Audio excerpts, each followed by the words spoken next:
Bismillahirrohmanirrohim. Assalamualaikum warahmatullahi wabarakatuh. Waalaikumsalam warahmatullahi wabarakatuh. Selamat siang anak-anak. Apakah sudah siap mengikuti pelajaran Bapak pada siang hari ini? Insya Allah siap Pak. Siap Pak.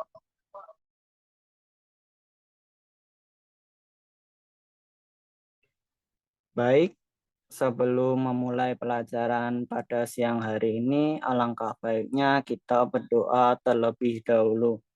Berdoa mulai. Selesai.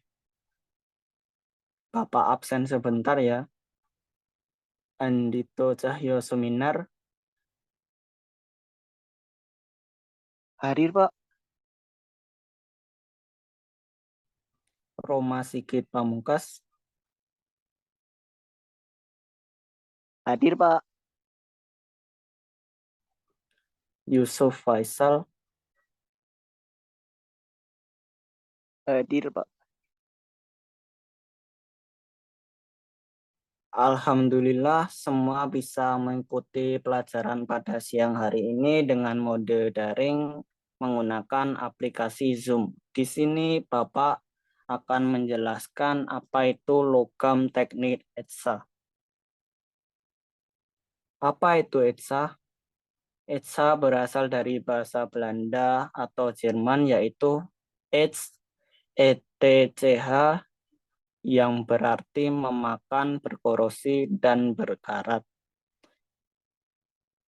ETSA adalah proses dengan menggunakan larutan asam kuat untuk mengikis permukaan logam yang tidak terlindungi untuk menciptakan desain pada logam.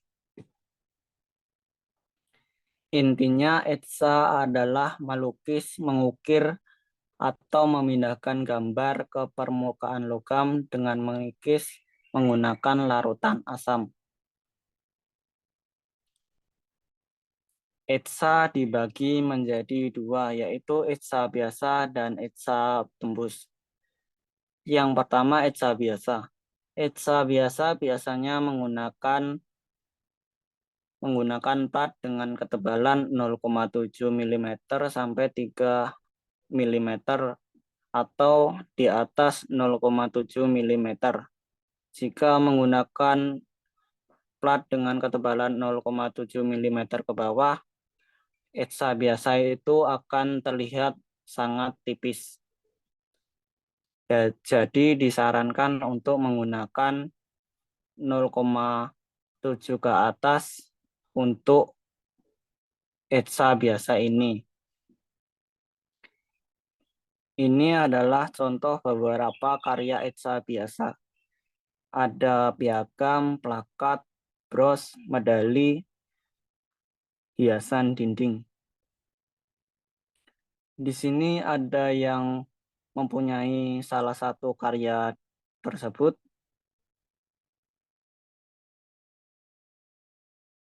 Saya Pak punya medali.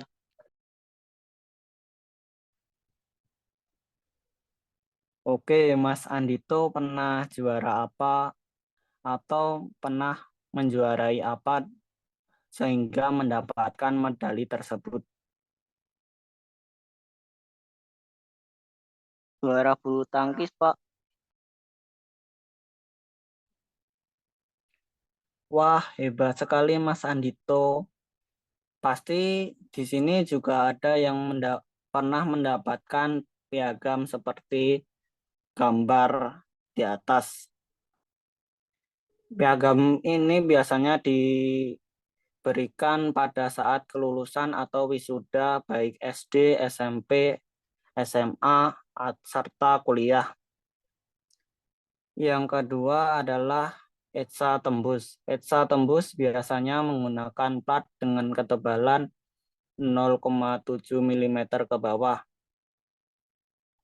Dengan menggunakan 0,7 mm ke bawah, ETSA ini dapat diselesaikan dengan begitu cepat atau tidak memakan waktu yang lama. Tapi jika menggunakan 0,7 ke atas akan memakan waktu yang lama. Jadi disarankan untuk ETSA tembus menggunakan plat dengan ketebalan 0,7 mm ke atas. Ini adalah contoh-contoh ETSA tembus. Ada kap lampu, tempelan untuk kaca, tempelan untuk dinding. Itu karya tersebut itu termasuk karya ETSA biasa. Namun ETSA biasa dan ETSA tembus bisa dipadukan menjadi satu, bisa dibuat miniatur seperti pom bensin, miniatur rumah, miniatur masjid, dan lain-lain. Tahap-tahap ETSA. Yang pertama adalah pembuatan desain. Desain adalah hal yang paling penting dalam membuat ETSA, karena tidak ada desain, tidak ada karya. Yang kedua adalah persiapan alat dan bahan. Untuk persiapan alat dan bahan ini akan Bapak terangkan di slide selanjutnya. Tahap abstruk screen. Tahap ini adalah proses memindahkan gambar pada selembar kertas menuju screen atau ke screen. Tahap penyablonan. Tahap ini adalah proses memindahkan desain pada screen yang telah dibuat tadi dan dipindahkan ke plat. Tahap pengetsaan.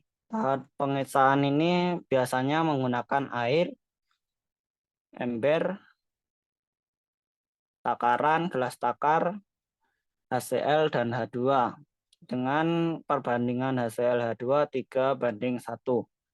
Tahap yang terakhir, tahap finishing. Tahap finishing ini biasanya bisa menggunakan chrome atau biasanya bisa menggunakan pilok. Namun di pelajaran Bapak ini pasti akan menggunakan pilok karena jika menggunakan chrome akan memberikan atau memakan biaya yang cukup tinggi. Inilah alat dan bahan yang harus disediakan dalam proses ETSA. Boleh dicatat.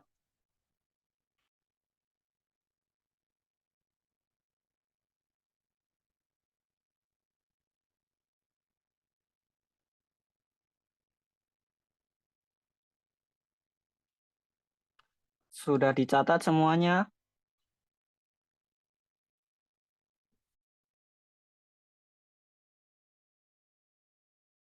Bentar, Pak. Baik, Bapak tunggu.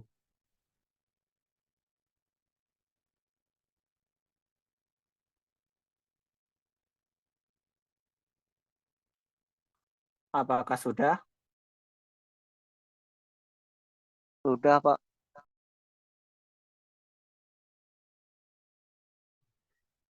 Yang berikutnya adalah proses pembuatan ETSA. Yang pertama tadi persiapan desain. Ya, betul. Karena desain sangat diperlukan dalam ETSA. Yang tadi Bapak jelaskan, tidak ada desain, tidak ada karya. Yang kedua, persiapan alat dan bahan. Tadi sudah Bapak jelaskan di slide sebelumnya. Yang ketiga, membersihkan screen.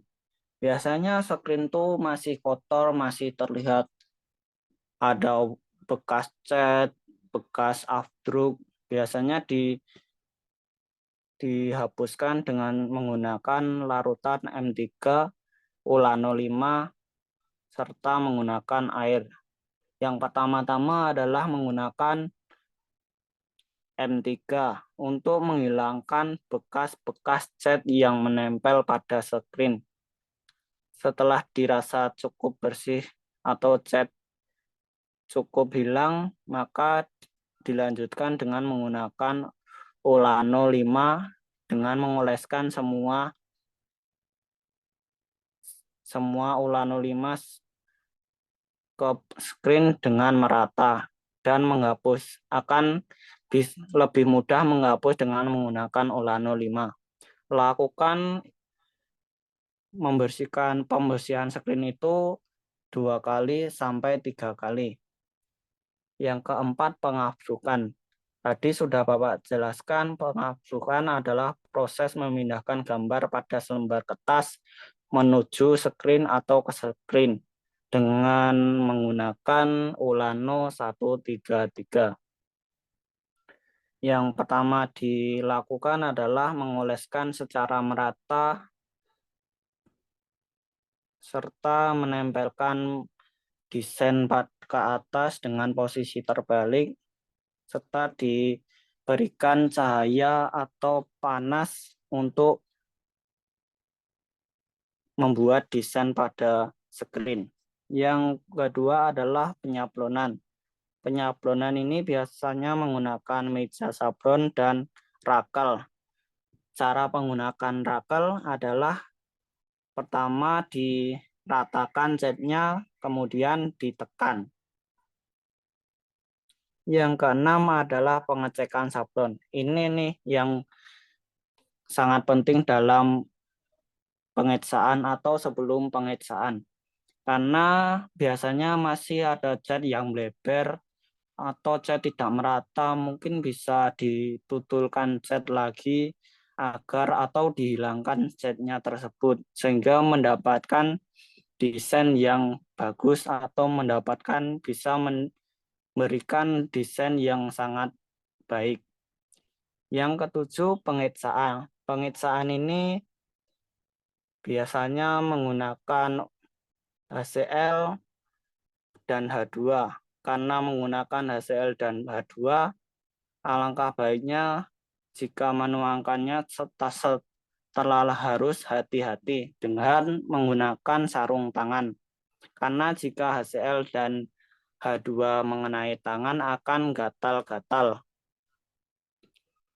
Dengan perbandingan HCl 3 dengan perbandingan HCl dan H2 3:1. Seperti contoh HCl-nya 300, terus H2-nya 100. Yang terakhir, tahap finishing. Tahap finishing biasanya ada penghilangan cat pada plat, penggosokan, pemolesan, finishing, epilog, di-clear, dan lain-lain. Itu akan Bapak jelaskan pada pelajaran berikutnya. Untuk tugas, buatlah desain etsa biasa dengan meniru wajah sendiri atau wajah orang lain untuk dibuat hiasan dinding dengan menggunakan ukuran 15 kali 15 cm warna hitam putih, kemudian diprint menggunakan kertas kalkir.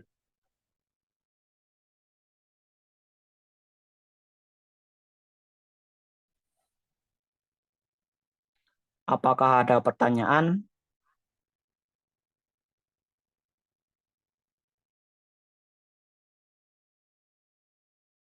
Pak, untuk karya etsa biasa pembuatan desain tuh boleh manual atau digital, Pak?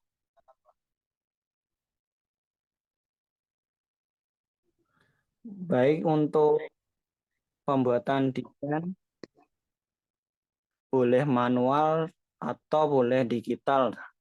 Terserah murid-murid sekalian.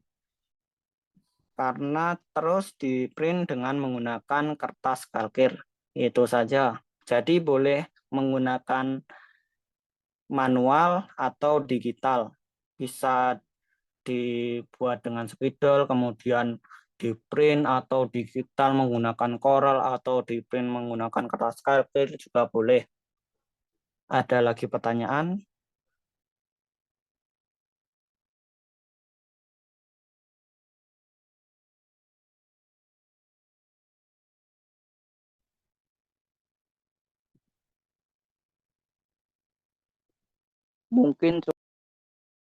Mungkin cukup, Pak.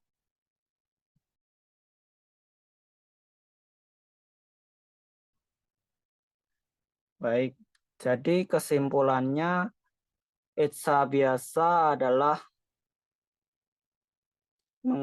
etsa yang menggunakan plat dengan ukuran 0,7 mm ke atas, serta etsa tembus adalah menggunakan plat etsa yang menggunakan plat 0,7 ke bawah. Jadi etsa adalah melukis, mengukir, atau memindahkan desain pada permukaan logam dengan menggunakan larutan asam. Itu saja yang bisa Bapak jelaskan pada pelajaran siang hari ini. Jika ada kekurangan mohon maaf. Wassalamualaikum warahmatullahi wabarakatuh. Pesan Bapak untuk selalu belajar dan gapailah mimpi.